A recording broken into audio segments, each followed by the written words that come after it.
जय जय श्री राधा। भागवत महात्म्य का तीसरा अध्याय। सूत जी ने कहा, हे ऋषियों, नारद जी ने सनकादिकों से कहा कि मैं अवश्य ही श्रीमद् भागवत की कथा का ज्ञान यज्ञ प्रारंभ करूंगा।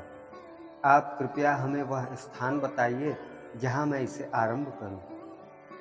सनकादिकों ने कहा कि हरिद्वार के समीप गंगा जी के तट पर आनंद नामक एकांत वृक्ष एवं लताओं से संपन्न मनोहर स्थान इस कथा के लिए उपयुक्त है।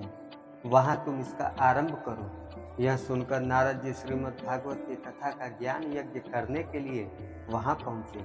साथ में सनकादिक ऋषि भी आए। इस यज्ञ का समाचार सर्वत्र फैल गया।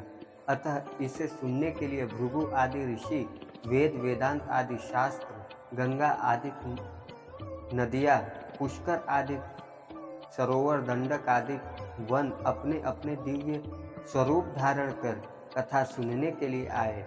जब इस कथा के आरंभ में शंख ध्वनि हुई तो आकाश से पुष्प वर्षा होने लगी। प्रारंभ में सनकादिक ऋषियों ने कहा कि इस पुनीत श्रीमद् भागवत में 12 स्कंद और 18,000 श्लोक है। जहाँ यह कथा होती है वह स्थान तीर्थ बन जाता है। हजारों अश्वमेध यज्ञ और सैकड़ों वाजपेयी यज्ञ श्रीमद् भागवत की कथा के 16वें भाग के बराबर भी फलदायक नहीं है। इस शरीर में पाप तभी तक बसता है जब तक वह श्रीमद् भागवत की कथा नहीं सुन लेता। ओम नमो भगवते वासुदेवाय। इस मंत्र के आधे या चौथाई भाग के भी जपने से उत्तम गति प्राप्त हो जाती है।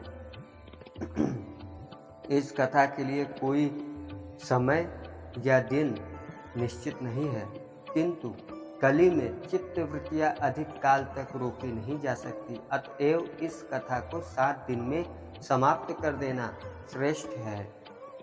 इसको 1 सप्ताह सुनने से ही जप, तप, योग, समाधि और तीर्थाटन आदि कर्मों से कहीं अधिक फल प्राप्त हो जाता है। शौनक जी ने पूछा, हे सूत जी, श्री कृष्ण जी की कथा का यह श्रीमद् भागवत पुराण सर्वधर्मों से श्रेष्ठ एवं कल्याणप्रद कैसे हुआ? तब सूत जी ने कहा, जब श्री कृष्ण जी थे तो उनसे उद्धव जी ने यह प्रश्न किया था कि जब आप नरलीला समाप्त कर अपने धाम को चले जाएंगे तो फिर कली में यह गौ रूपी पृथ्वी किसकी शरण में जाएगी? यह सुनकर श्री कृष्ण जी चुप हो गए और अपने तेज को श्रीमद् भागवत में स्थिर कर अंतर्ध्यान हो गए। सूत जी ने कहा, नारद